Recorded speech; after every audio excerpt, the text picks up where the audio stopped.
I'ma give you hell. I'ma give you hell.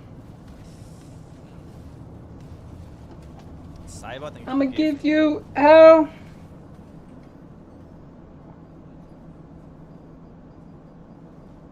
I'ma give you hell. Is there other audio? I'ma give you hell. Is there other audio? Listen to the delay on. Just one sec. I bad. Starting up the pod. Starting up the pod. Starting up the pod. Starting up the pod. Starting up the pod. Yeah, I'm late. Starting up the pod. Yeah, I'm late. Starting up the.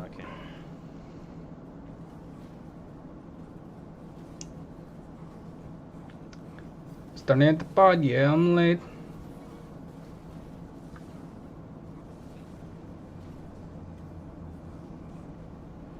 One second, twin. I'ma give you hell.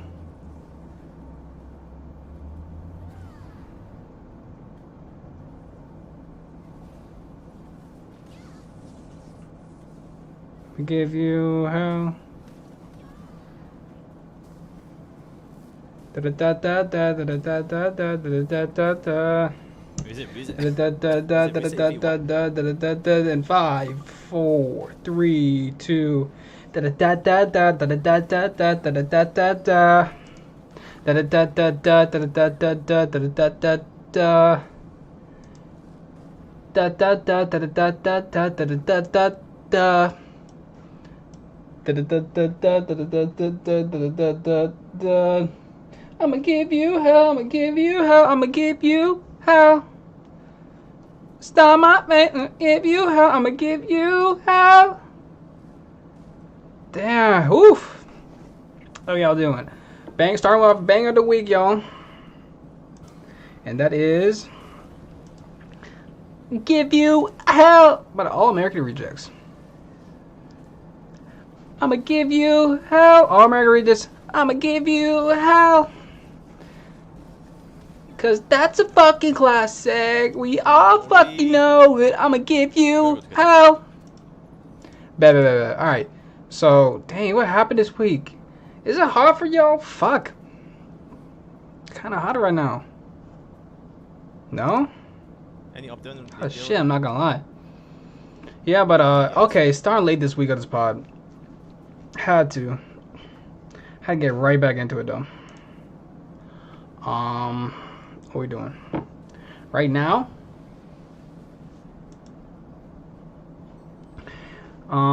Fuck, if I gotta do. Okay, back in a week we said that. Shit, I just hopped on like ASAP, bro. I probably shouldn't have. But I was like, I need to get this one. I'm not gonna get it this week. TP. So yeah, we here. Let's just jump straight. What did happen this week? We talked about games, right? So Commanders. Oh my, I'm sweltering. Fuck. Nah, for y'all. Shit, I need some AC. But it's out of focus. Why it's not focusing?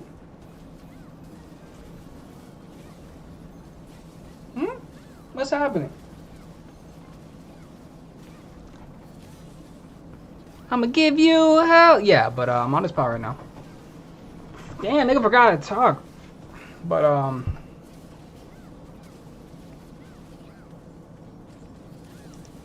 yeah, I'm trying to get this. Oh my god, whatever. It's not gonna be working this video this week, but you know, I'ma give you hell. Thank you so much. Anonymous, thank you so much. Thanks, guys. Much Hawaiian can do, not gonna hold you. But yeah, great week. Commanders did play. Let's just jump right. The Commanders did play, right? Against, I forgot who we played against, not gonna lie. Against the Packers, they blew us. Not gonna lie. $3.7 billion for new Commander Stadium. Dang. But yeah, Commanders, we were beat by the Packers with great defense, right? What the fuck they get Micah Parsons? Whatever, bro. They got Micah Parsons. They beat us pretty bad. Offensive line. I forgot how many injuries we did get, bro. It's kind of fucking ruined us, not gonna lie. We're ranked. Our offensive line ranked 12th overall by Pro Football Focus, Pro Football Network. This one you just had to kill Ed. We're secondary shakeup after Jonathan Jones' injury, bro? Come on. Second week. Wait. Oh. Washington Commanders quarterback is grateful for his chance if Daniels sits? What the fuck? Jaden Daniels injury. Commanders quarterback day to day with knee sprain. Holy shit. Commanders quarterback Daniels knee. Won't practice early this Friday as oh my. Commanders Mariota ready, good to go if Daniels can't. What the fuck? When did this happen? What? Oh fuck, bro. I feel like he did fall one time in the game, but I was like, it's just the way he like going for like a check down on your first yard, first down. Fuck. 21, Vantas, Maribo, thank you so much. Commanders Daniels has knee injury. Status iffy. Holy fuck. This is breaking fucking news. Aspirin VA. Commanders quarterback Jaden Daniels suffered a left knee injury last Saturday, leaving his status for Sunday's game against the Las Vegas Raiders For PvP, in yes. doubt. Coach Dan Quinn confirmed Monday.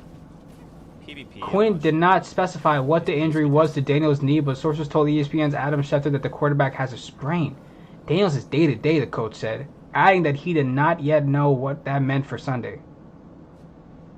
Daniels, last season Offensive Rookie of the Year, injured the knee in the 27-18 loss to Green Bay. God!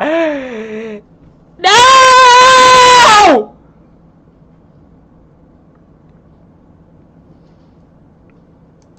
Fuck that field. Fuck Lambeau Field. That shit always doing fuck shit.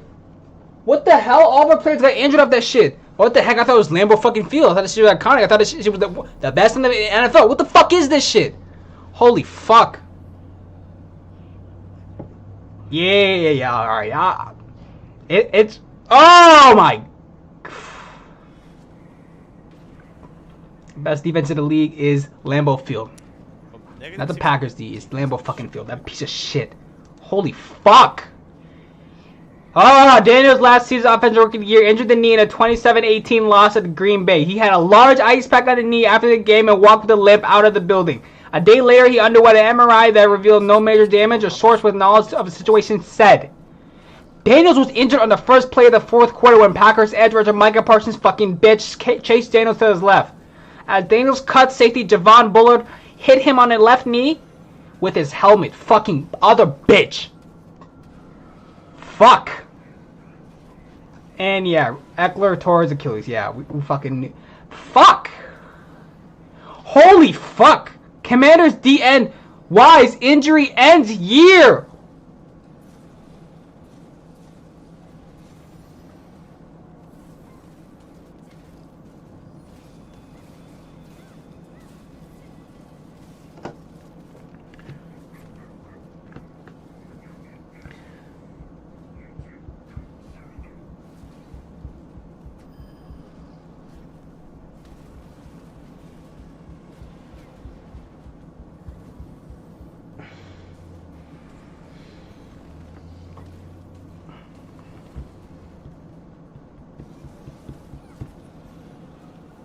Is there any way to disable that clan tag, whatever, from the NPC?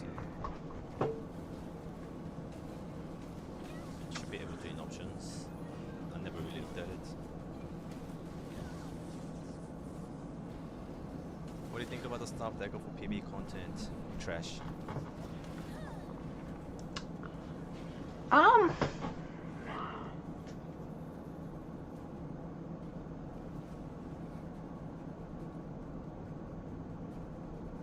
I don't know.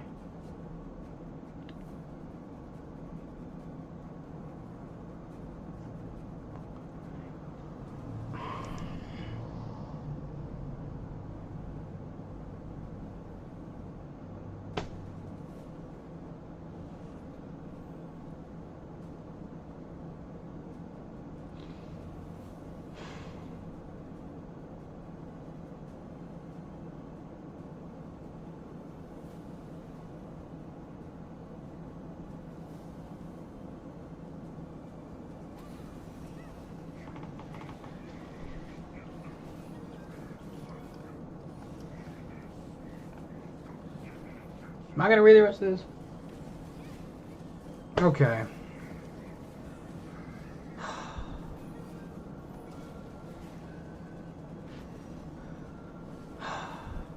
Daniels was injured on the first play of the fourth quarter when Packers edge rusher Micah Parsons chased Daniels to his left as Daniels cut safety Javon Bullard hit him on the left knee with his helmet. Quinn said Daniels must hit all the markers in his recovery before the Commanders return to the field. Oh, We know how important he is, Quinn said. locked on a target. Quinn said the team wants to make sure Daniels can absolutely be himself, knowing that his running ability is a key aspect of his game. Daniels has thrown for 433 yards and 3 touchdowns while rushing for another 85 yards in 2 games this season. It starts off first on the strength, the movements, Quinn said, then on the field change direction. The pivoting, the moving, all of these would be the things to go. So we'll just take it as it goes to the week, but he'd have to see all the steps along this week to hit those marks. The speed, the stopping, the change direction, all of it. If Daniels can play, it'll be the first missed game of his career. He exited in the first quarter of a Week 7 win over the Carolina Panthers with a rib injury. He did not play in the second half of the regular season finale against the Dallas Cowboys because of a mild leg soreness, Quinn said at the time. Marcus Mariota would start in the place of Daniels, facing one of his former teams. Mariota replaced Daniels in both of the games last season and completed 33 of 41 passes for 366 yards and 4 touchdowns. We'll take it all the way to Friday, Quinn said, and then we have a good idea where we're at. This is an elite competitor. Our confidence in him is through the roof. Thursday's defeat proved cause for Washington, which also lost 2 starters to season-ending injuries. Running back Austin Eckler, Achilles, and defensive end Dietrich Wise, quad. 2 other Commanders exited with groin injuries. Receiver Noah Brown and tight end John Bates and cornerback Jonathan Jones left with a hamstring injury. What the absolute fuck? Quinn called Brown and Bates long shots for Sunday, dang, but added that they will know more later in the week. Washington placed Eckler and Wise on injured reserve Monday and signed veteran receiver Chris Moore and defensive end Jalen Holmes off its practice squad. Running back Chase Edmonds was added to the practice squad. Last season, the Commanders had only one starter miss as many as 9 games. Defensive tackle Jonathan Allen. Health played a key role in the Commanders' 12-5 season and berth in the NFC Championship game. Holy shit. We got fucked. Austin Eckler, starting running back, out. Achilles. Dietrich Wise, which I'm excited to see this year, out the rest of the year. What the fuck? King Kabu must be Kitty. These Dang. guys. Noah Brown and John Bates. Groin injuries. What the fuck? Appreciate it. Yeah, we're fucked. 100% you need to go get healthy. Don't even think about. Don't even. Because we do have the best backup quarterback in the league, so I'm not stressed. But. Dang. That's not. I would have. Dang. Holy shit.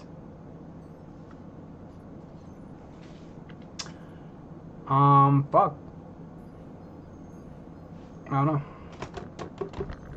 I really don't.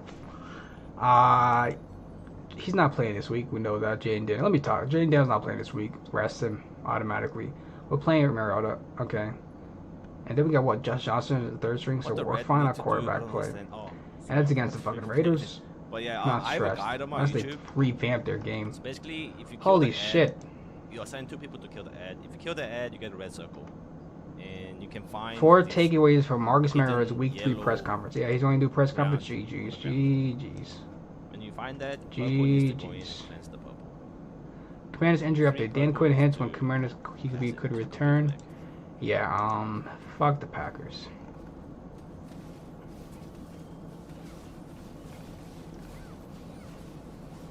We're good.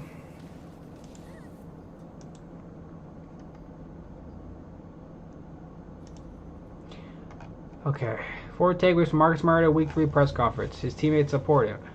Martin received several votes of confidence since his head coach Dan Quinn confirmed that starter Jane Daniels day-to-day with a knee injury. Quinn called him an elite competitor, and his teammates believe in his ability to lead the offense. Yeah. That kind of support, Mariota said, is huge. I think that's what's been awesome about this team. We kind of preach it every single day, but just the brotherhood, the connection, regardless of how the situation plays out, just knowing that the guys get my back and my confidence. Yeah, he feels more like himself. That's good. Control the tempo. He's gonna do fine because he dropped when he stepped in for Jay Daniels one game last week. He dropped like 40, which is crazy. So I'm not worried about his play. He's gonna be good. Hopefully, just the offense we can like get plays going. Like it was, I don't know how to explain it. I did a live stream. I did a watch party for the game, right? So it wasn't fully tapped into the gameplay, right? It was a little off, but for last Thursday night. But after I was seeing it, I was like, I have to like, then I have to go back and see some of these analysis, but like. It's like the plays and shit. It was like, type B. It's like, what are we doing, type B? You forgot Terry McLaurin was playing. He didn't hear his name. Maybe he was injured or still contract talks. The way the game was going, barely hearing his name, bro, getting called. So I don't know. Debo Samuel had a little bit of plays, but I don't know. So with the backup quarterback, got reset to like basic offense, I think. So hopefully that's good. Well, oh, we're fucked. That's crazy. And Dietrich Wise, our defensive line. That's why we have depth. That's why we need a lot of depth in our defense. Because shit like this, that's crazy. Not gonna lie. Yeah, it's crazy. We only had one injury. We didn't have a lot of injury last year. One big injury with him. But like, other than that, bro, I don't remember anybody. That's mega news, bro. That's crazy. Jay Daniels' status of Sunday game against the Raiders is uncertain. Yeah. He's not playing. He gets fully healthy. That fucking sucks, bro. How are you gonna take a shot at his knee, bro? Fucking quarterback. Fucking shit, bro. Fuck them. Holy shit. Commanders forced into the secondary shakeup after Jonathan Jones injury. Dang. I don't actually know a lot about Jones. I gotta see his game. I'm not gonna lie, I'm pissed. I'm upset. 50,000 on my head. That's disrespect.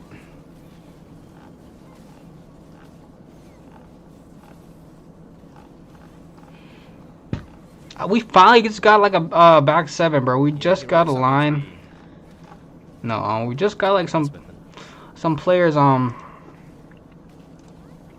our secondary, but I could actually do something. Like we actually Lattimore. We got Stanisher. I forgot who we just drafted though. It was a nice cornerback we just drafted. I don't know how we got him. I forgot his name because just started the season. But that's crazy. If you want to be an assassin in PvP, one tap people, species, GS dagger. Just feels out with a concussion. What the fuck is happening, bro? Dagger orb still needs to be like tested. But that's also like an assassin build. But bow dagger, GS dagger, not considered for PvE.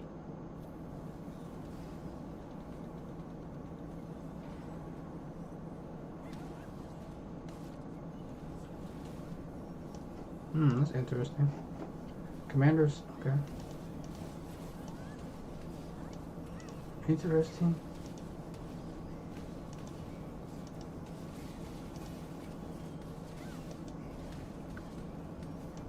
So, this is very painful. I forgot all this happened. Commander's next move after Jonathan Jones injury blow is painfully obvious. The hits keep coming for the Washington Commanders, and now they will be without yet another established veteran presence acquired this season. Washington was already reeling from the loss. Defensive end Derek Wise and running backs after their season injuries against the Green Bay Packers. Last thing they need was more bad news. Unfortunately, a ride thanks to concerned development of cornerback Jonathan Jones. Damn! The two-time Super Bowl winner joined the Commanders offseason. Dang, was he from the Patriots? I have a PvE. And expected to play. Key rotation behind the starting trio of Marshawn Lattimore, Marcus Sanchez, second round rookie. Yeah, Trey Amos. We got a real set, bro. We got good cornerbacks right there, bro. Marshawn Lattimore, Mike Shannon still, and rookie Trey Amos. So that's a really good line, bro, for safeties. And that's crazy. We got a really good backup quarterback, Jonathan Jones, but dang. Without him, we have to get Stephon Gilmore. Still good. Still good. Dang, out of here is working, bro, non-stop, bro.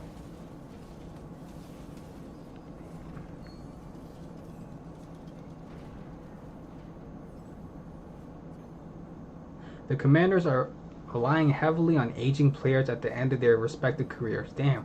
While the young guns also play a huge part, this is the NFL's oldest roster for a reason. Damn.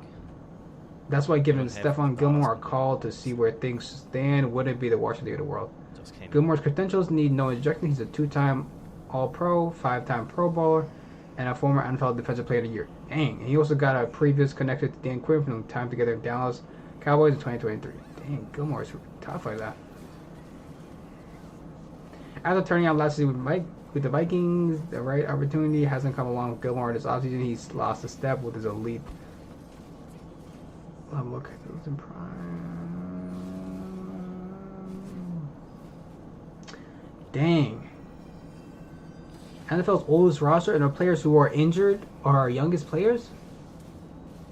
I need to look about Jonathan Wise, but Dietrich Wise, but yeah, I feel like we just drafted a couple years ago.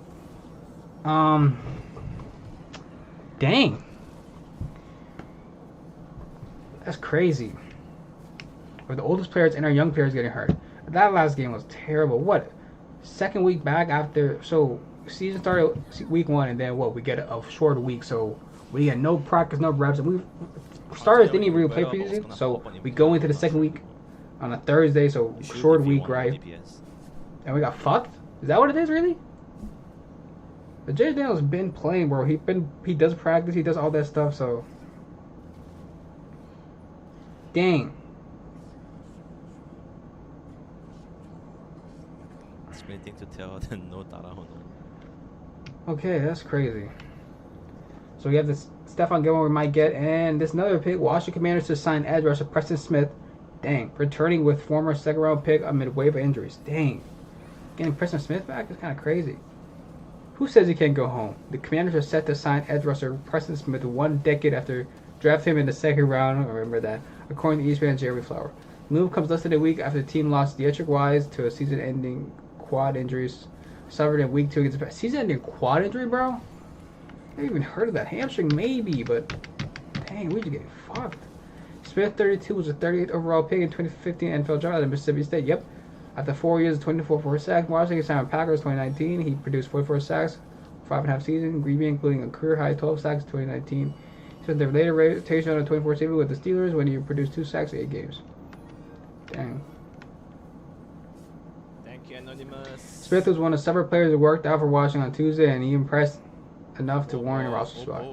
In a corresponding move, the team placed cornerback Jonathan Jones hamstring on IR. He's on IR? Fuck! Jonathan Jones on IR?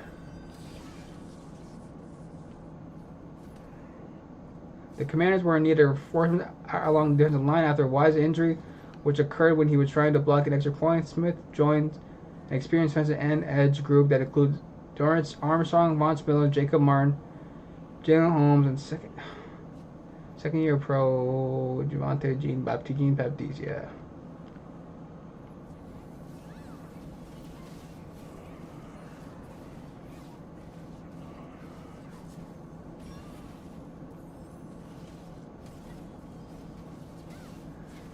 Dang, bro. Austin Eckler out of Achilles. Noah Brown tight end injuries, bro. This is crazy, bro. This is week 2. You can sign Preston. Oh, this is insane, bro. I think there's nothing else to really say. So we have our Preston Smith back in the squad, which is tough.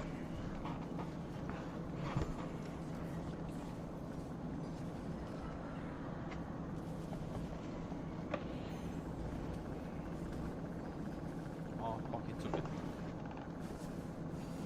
Oh, he got it.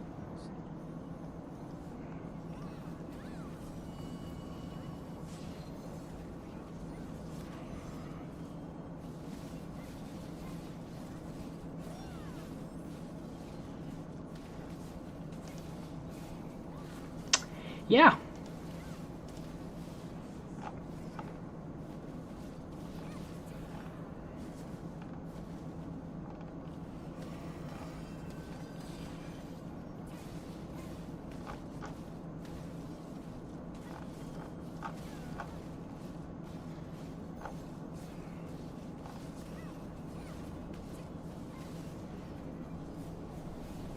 Oh sh.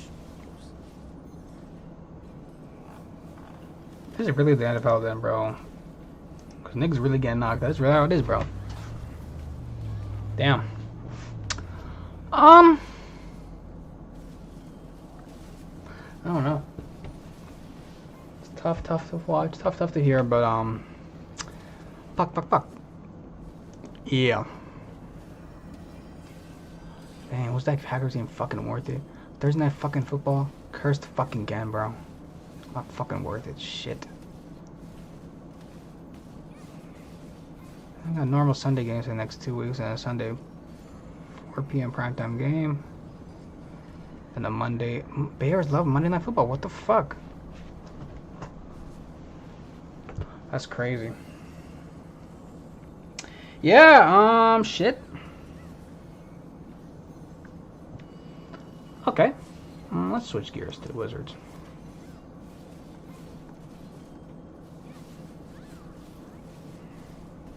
ESPN has negative outlook on Wizards' future. How watch Wizards are NBA's best in handling business. Yeah, Washington Wizards' front court aren't strong offensive grade, yeah.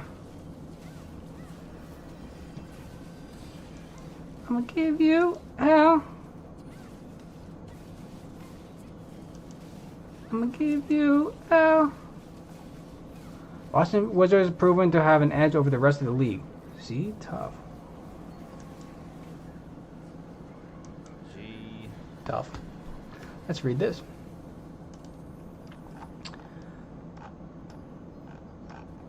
In a league governed by a strict salary cap, managing payroll effectively is crucial for sustained success in NBA. The Washington Wizards have demonstrated sharp financial foresight and strategy, building a payroll structure that positions them to be major players in upcoming free agency periods.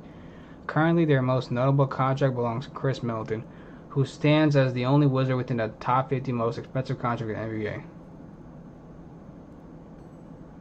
Top 50. Crazy list, though. Middleton is a seasoned All-Star and former NBA champion. He has a contract that isn't reflective of the player he is today. A contract that was awarded to him by the Milwaukee Bucks based on what he was able to do when they won a championship. Middleton joined Washington under a hefty contract that reflects his proven talent and veteran leadership. However, his fit in the Wizards' long-term plans remains uncertain. Yep.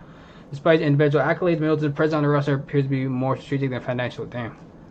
Yeah, a big contract, not consistent, not going to be long-term. That's how I always thought of it. Like, I don't even know you hear after the season. Half the season, I'm going to be pissed. Like, taking the salary for half the season, be pissed. Right now, the best DPS. With his contract set to expire next summer, the Wizards will likely explore trade options during the current the season. If no trade materializes, then it's nearly certain that Middleton will not return free agent under the same financial terms. If he does return, it will be at a discounted rate, which is reflective of what he is capable of at this time. There's also crossbow wand, staff crossbow. Dang, with his contract set to expire next summer, the Wizards will likely explore trade options during the current season. If no trade materializes, it's nearly certain that Middleton will not return in free agency under the same financial terms. If he does return, it will be at a discounted rate, which is reflective of what he's capable at the time. Yeah, facts. The scenario highlights a savvy approach taken by Wizards general manager Will Dawkins rather than accumulating expensive, long-term commitments as many teams do by locking multiple players at the top 50 contracts. The Wizards have maintained flexibility. Their payroll is structured to create cap space with returning key young assets and maintaining future optionality. Teams like the Warriors, Lakers, Clippers, Suns, Knicks are burning with multiple high-value contracts, leaving little room for adjustments in contract. The Wizards are emerging as one of the few franchises with the financial flexibility to pursue major free agents or observe contracts to require draft pick capital. Dawkins and Wizards front office credit for this positioning. Their careful manager at Chris Middleton's situation was balancing short-term and veteran presence. Blah blah blah blah blah blah. Yeah. In a league where payroll steps can cripple franchises for years, the Wizards are proving they know how to handle business. Middleton is moved on or walks next season. Contract just one more piece in a larger well-planned puzzle. Yeah, we're solid, bro. I feel like we're solid. Let's look at the front court though. We have a strong front court, which is crazy great to give us, not gonna lie. Hello, thank you. That's the weakest part of the game, but fuck it, let's see. The Wizards have spent... What's the title? Wizards front office earned strong offseason grade. That's crazy. The Washington Wizards have spent the summer by avoiding flashy transactions and signings, a practice that many fans have come to accept since the control of the team changed hands, but the buzz surrounding the organization direction is palpable. Okay, so we're always used to like signing big players, but now we're not, so it's good, right? Being smart. They drafted with intent over the last 3 off-season cycles, yes, building an all new foundation without inheriting much to salvage. Yes, the Wizards' knack for accumulating intriguing talent has slowly won over much of their DC fan base, and despite their routine loss totals, their appeal now looks to have spread to national athletes who are similarly high on their process. Yeah, Bleacher Report, Andy Bailey awarded the Wizards front office with a strong grade. Oh, front office? I thought I said front court. I'm dumb. Front office.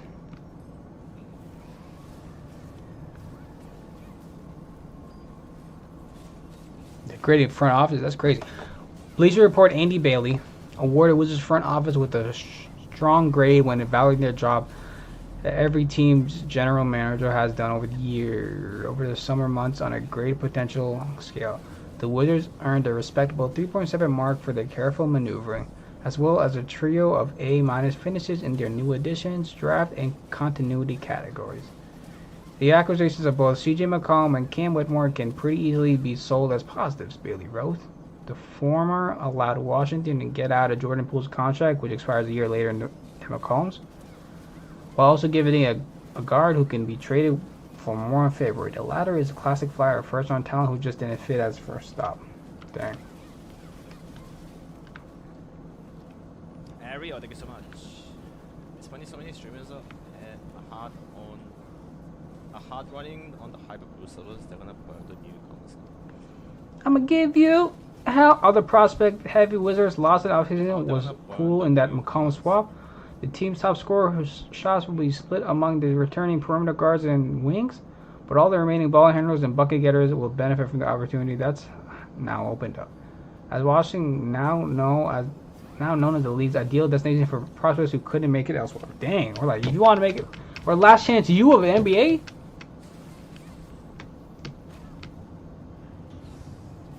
I still don't know. You have Trey Johnson, yep, and then Will Riley. Johnson was a Rookie of the Year favorite? Wait, he's already picked up as a considerable momentum as a Rookie of the Year favorite? That's so tough, Trey Johnson. Oh. And we didn't even mention snatching out Jamal Marcus, their second-round pick. Exactly. The Dodge defender looked like a perimeter stopper to lock out for his...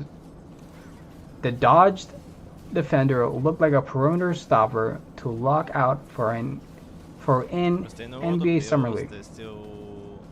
The Dodge defender looked like a perimeter stopper to look out for an NBA Summer League, adding another talent to the Wizards' already deep well of worthwhile contributors. For the lessons adding, General Manager Bill Dawkins was recognized for their rebuilding tactics. But that's like, I don't know, like... Okay, so our front office is tough. As I would compliment front court, but that's tough. Hey, great. An old game. It's not a complete new Wizards game. front office gets strong offseason grade. That's tough. Yeah, bro. This is just like what 3rd year into this, so I'm really proud. The Wizards are gonna be fun. It'll be fun to watch them, bro. That mindset, man. Gotta pull up the games, though. I gotta pull up the games, bro. That'd be so tough. That'll be so hard. Just play it on your own pace. Yeah. Give me a sec.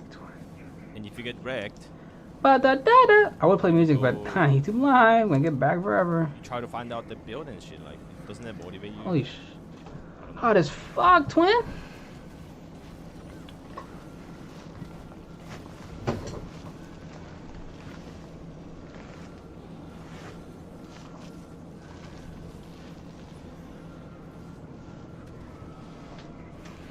What's Kai doing?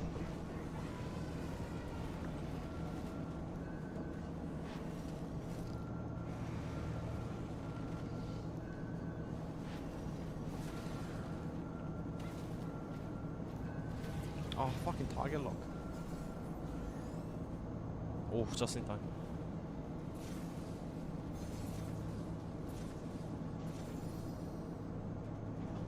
One second, Tota? Kai? I don't see Don. Cinco? Such a loser mindset, if you ask me.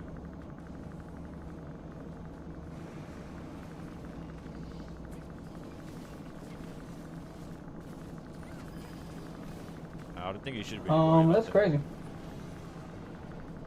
If they leave, they leave.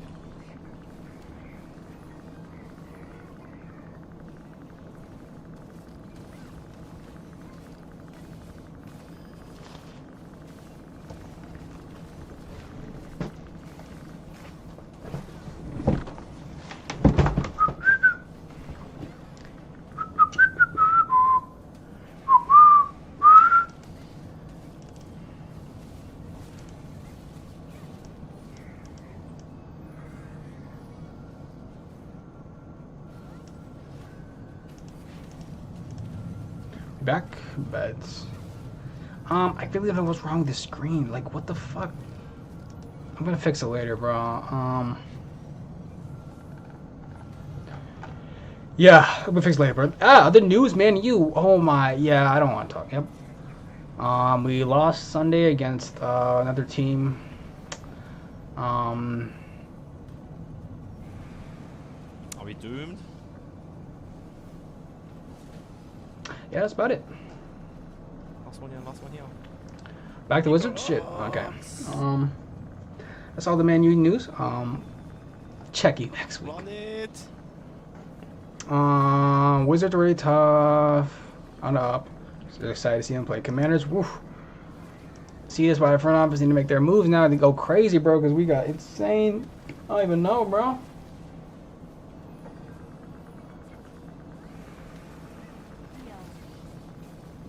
Yo.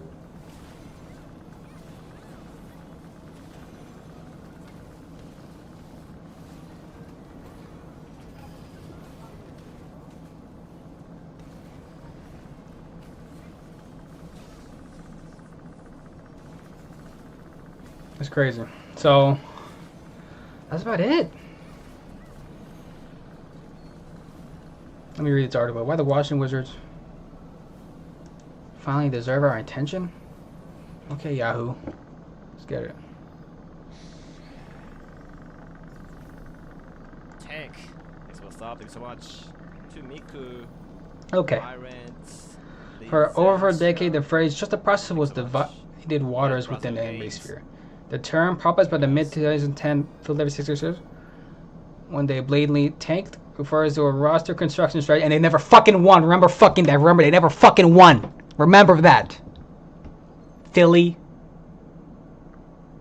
The term, popularized by the mid-2010 Philadelphia 76ers, when they blatantly tanked, refers to a roster construction strategy that emphasizes draft picks and youth while de-emphasizing old, expensive veterans. The idea is simple. By loading up a roster with young players and an elite prospect, the odds of someone popping increases, as opposed to having a veteran team stink in the first round of playoffs every year, as young players aren't even given a chance to develop. As soon as a star or multiple stars emerge, the team can recalibrate and push for contention. Okay, so we're charging our parts. What are we talking about? Yeah, get young players, whatever. And if they fall, the young players, you have to learn more. And you're just getting like a lot of young trash niggas. Oh, they have to because they're young. But yeah, as soon as a star or multiple stars emerge, the team can recalibrate and push for contention.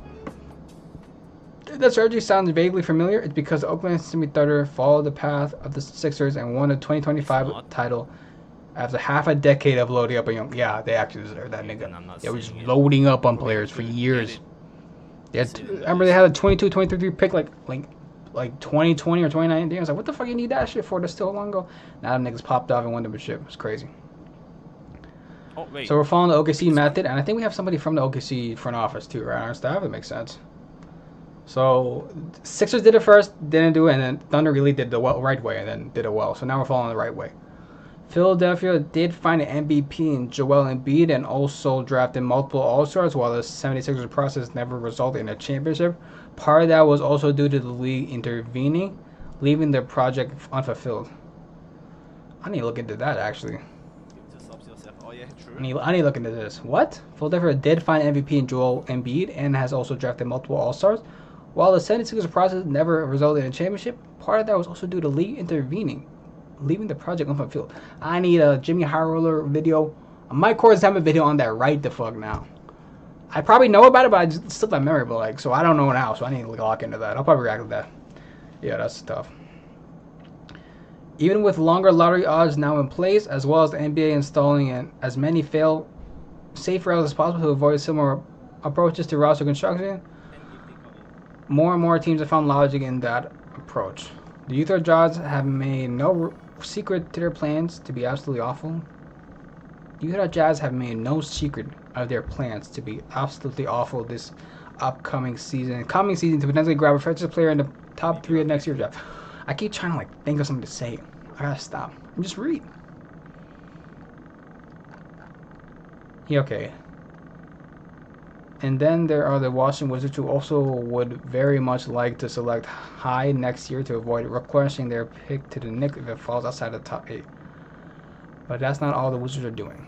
In fact, their process seems more deliberate and more careful, with a heavier emphasis on talent and development than simply a raw volume of young players. Goodbye to the old, hello to the new. 2 years ago, the Wizards knew they were going nowhere. They just completed a 3-year stretch of 35, 35, and 34 wins, with players such as Russell Westbrook, Kristaps Porzingis, Jordan Poole, Kyle Kuzma, and of course Bradley Beal. Yep, don't need none of them. Nothing was working, and eventually they pulled the plug, even if it probably should have been pulled a year or two earlier. Damn. This nigga went in on us. Almost done, chat. Despite a no trade clause, that's so crazy. Why would you even LT for you doing that, bro?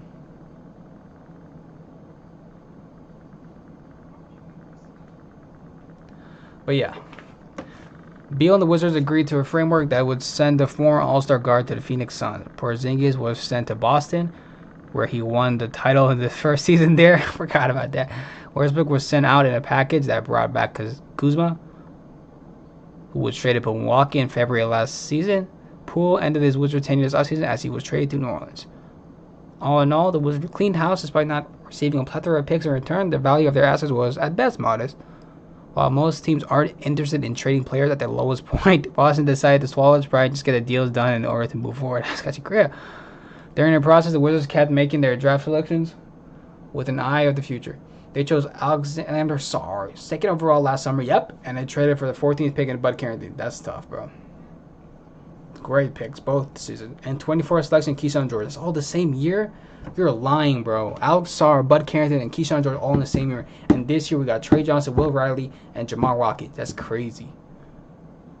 The year before, they made a draft night trade to secure the rights to Blair Kulalabai.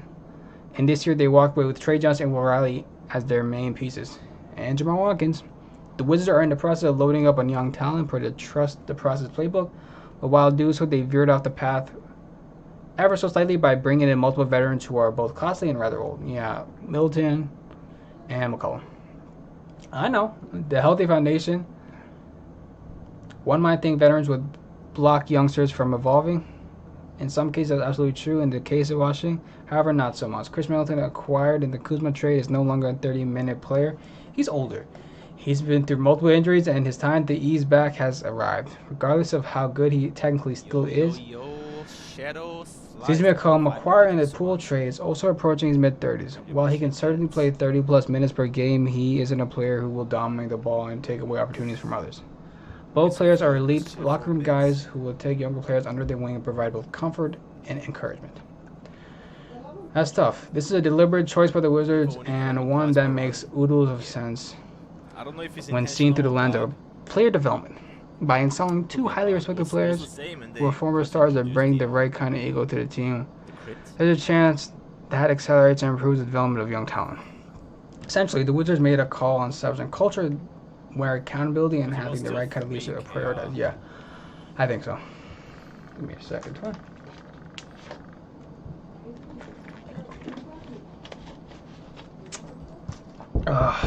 Sar might not develop into a multi-tooled all-star big he was billed as. Koulibaly, who was expected to miss the start of the season after thumb surgery, could top out as a good starter and never make an all-star team. Dang. Really? Yeah, thumb surgery? I did not know that. But missed the start. When did this happen? I also forgot to watch myself. I thought Alex Sar was injured in the play thing, and he wasn't. What? I thought Alex Sar was injured in his back or knee, leg, or whatever. He had to take a break from the tournament. The FIBA basketball tournament, blah, blah, blah.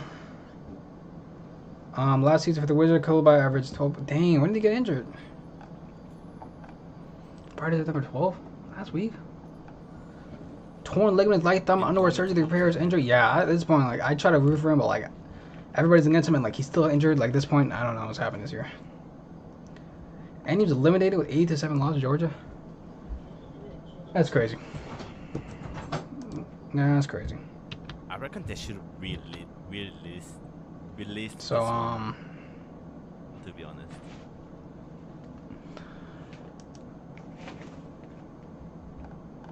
dang, he's injured. Alex, yeah, at this point, dang, sorry to hear for him, bro. But the team's not gonna be that patient. It makes sense too. Maybe another team. This is actually crazy. Could top out as a good starter and never make an all-star team. Dang.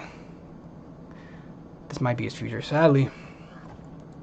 Carrington could, or he can go off another team. Hope he can go off another team. Could find himself as an eternal combo guard who can never find a permanent spot. Carrington could find himself as an eternal combo guard who could never find a permanent spot. Dang. He's being honest at this point. Johnson could become the next Jordan Hawkins instead of the new Ray Allen. Dang, this thing is just being raw. Okay. Logic issues and problematic development could pop up. There are no guarantees the Wizards, despite their best efforts, will turn the process into anything sustainable. But at least they're trying. Damn, nigga. At least they decided to pivot and make a real effort to go down a different path. At least that's what... At least they haven't resigned themselves to the years of irrelevance like the Chicago Bulls. At least they're trying to tap out their own story and lay out the potential for the future with new hope. We'll see in coming years everything will unfold, but no one can say about it. Washington Wizards will finally deserve our attention. That's crazy. That's crazy. A lot of potential, though.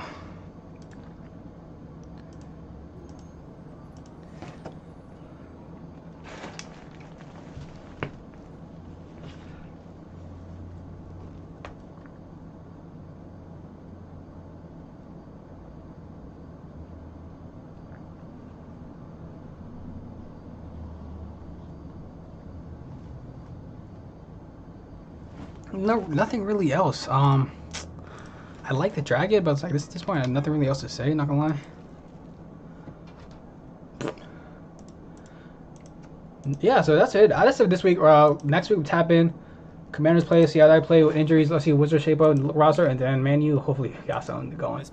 And keep watching MafiaThon, get that shit fire. So that's about it. But like, thank you. Drink your water, bro. Take time for yourself. Relax. Get outside. And just vibe. But thank you, bro. Love you. All right, bro.